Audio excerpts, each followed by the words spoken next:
मथुरा में अपने छत पर खड़े होकर यमुना जी की ओर मुख करके, वृंदावन की ओर मुख करके भगवान रो रहे हैं।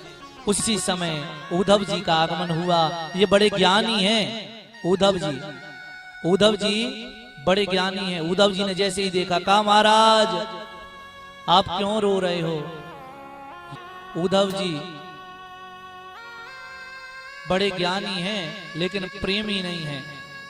जैसे ही इन्होंने देखा कि भगवान रो रहे हैं तो कहा महाराज आप क्यों रो रहे हैं? आपको रोना शोभा नहीं देता,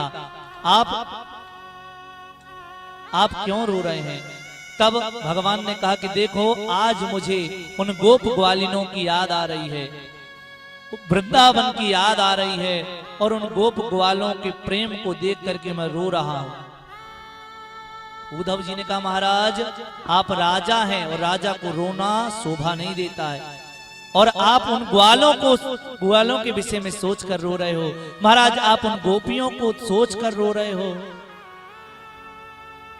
तब भगवान कृष्ण ने कहा कि देखो महाराज तुम उन गोपियों के और ग्वालों के प्रेम को जानते नहीं हो। भगवान ने कहा देखो वो अनपढ़ गोप ग्वाल, आप उनके लिए रो रहे हो। कहा महाराज वो आपका बीता हुआ कल है, अब आप राजकुमार हैं, अब आपको रोना शोभा नहीं देता। भगवान ने कहा कि देखो भले ही वो मेरा बीता हुआ कल है, लेकिन वो गोप ग्वालों का प्रेम ऐसा है कि आज उनको याद करके मुझे बड़ा रोना आ रहा है, और उनका भी यही हाल होगा। उद्धव जी ने कहा ठीक है, अब मैं जाऊंगा और मैं जाके उनको समझाऊंगा, उनको योग सिखाऊंगा। उद्धव जी गए हैं। उद्धव जी ने जाकर के गोप ग्वालों से कहा, उद्धव जी गए हैं। जैसे ही उद्धव जी जा रहे हैं तो रास्ते में क्या देखा कि दो ग्वाल रो रहे हैं। तो उद्धव जी ने कहा महाराज क्यों रो रहे हो? कहा वो कृष्ण हमको छोड़ के चला गया है। महाराज वो तो चला गया है लेकिन उसकी याद नहीं जाती है, इसीलिए हमारे आंसू बहते रहते हैं। उसी समय उद्धव जी ने पूछा कि महाराज यहाँ पर यशोदा मैया का महल कहाँ है? तो कहा जहां से ये नदी बह रही है ना वही यशोदा मैया का महल है। कहा इस नदी की विशेषता क्या? कहा जब से कृष्ण गए हैं तब से यशोदा मैया के इतने आंसू बहे हैं कि ये आंसुओं ने ये नदी का रूप ले लिया है। अब उद्धव जी की ज्ञान की सीढ़ी का एक पाया टूट गया। जैसे ही उद्धव जी पहुंचे तो महल बड़ा डरावना लग रहा है, और उद्धव जी ने देखा कि यशोदा मैया तो पागल हो गई है, महाराज पलने को झुला रही है। उद्धव जी गए। उद्धव जी ने कहा मैया, जैसे ही कहा मैया ने कहा शांत हो जाओ, चुप हो जाओ। कहा मैया, कहा देखो अभी मैंने अपने कृष्ण को सुलाया है, तुम चिल्ला रहे हो मेरा कृष्ण उठ जाएगा। उद्धव जी ने देखा पलने में कुछ नहीं है। उद्धव जी ने कहा मैया मैं तुम्हारे कृष्ण का ही मित्र उद्धव हूँ, कृष्ण का संदेश लेके आया हूँ। मैया को याद आ गया कि कृष्ण तो मथुरा चला गया है। मैया फिर रोने लगी। महाराज उद्धव जी से देखा नहीं गया। उद्धव जी महल के बाहर आ गए। उद्धव जी की ज्ञान की सीढ़ी के दूसरा पाया भी टूट गया। उद्धव जी बाहर आकर के बैठे तो वहां पर कुछ गोपियां बैठी हैं और गोपियां आपस में चर्चा कर रही हैं।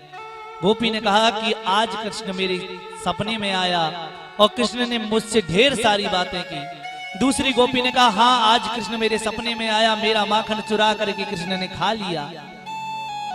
किसी ने कहा आज कृष्ण मेरे सपने में आया, मुझे यमुना के किनारे कदम के वृक्ष पर बांध दिया। उसी समय एक गोपी चुपचाप बैठी है। सभी ने जाकर के उस गोपी से कहा कि गोपी क्या कृष्ण तुम्हारे सपने में नहीं आते? तब उस गोपी ने कहा कि जिस दिन से कृष्ण इस ब्रज वृंदावन को छोड़ कर गए हैं उस दिन से मुझे सपने ही नहीं, उस दिन से मुझे नींद ही नहीं आई। और सपना कब आता है? जब नींद आती। तो कहा उस दिन से हमें नींद ही नहीं आई तो सपने तो आ ही नहीं सकते, मैं इतनी बड़ी भाग्यशाली नहीं हूं। और वही गोपी थी श्री राधा जी। जैसे ही उद्धव जी ने सुना, उद्धव जी ने कहा महाराज जी कितना प्रेम करते हैं। उद्धव जी ने कहा कि देखो वो कृष्ण तुमको छोड़ के चले गए, अब तुम योग में ध्यान लगाओ। गोपियों ने कहा कि ये बताओ उद्धव जी मन कितने होते हैं? कहा मन तो एक होता है। कहा उद्धव मन न होते 10-20, एक हतो तो गयो कृष्ण संग को आराधे ईस। उद्धव मन न होते 10-20। कहा महाराज अभी तो एक हमारा एक मन है और एक मन में एक कृष्ण बैठा है। यदि तुम उस मन रूपी कांच में कंकड़ मार दोगे तो महाराज हमारे मन रूपी कांच टूट जाएगा। और अभी तो एक कृष्ण है तो इतनी पीड़ा है, और ना जाने जैसे ही कांच टूटेगा तो कितने कृष्ण हो जाएंगे। महाराज हमारी पीड़ा कितनी बढ़ जाएगी। उद्धव की ज्ञान की सीढ़ियां टूटती जा रही हैं। उद्धव जी ने कहा कोई ऐसा भी प्रेमी होता है, भगवान कृष्ण ने गलत किया है, ऐसे प्रेमियों को छोड़ के नहीं जाना चाहिए। आज उद्धव ज्ञान सिखाने आए थे, लेकिन ध्यान देना उद्धव सीधे हो गए सुन गोपिन के बोल।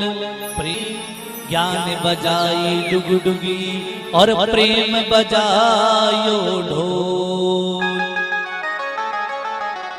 उद्धव जी गए थे 3 दिन के लिए, लेकिन 6 महीने तक उद्धव जी ब्रज वृंदावन में रहे और गोपियों से प्रेम की शिक्षा ली।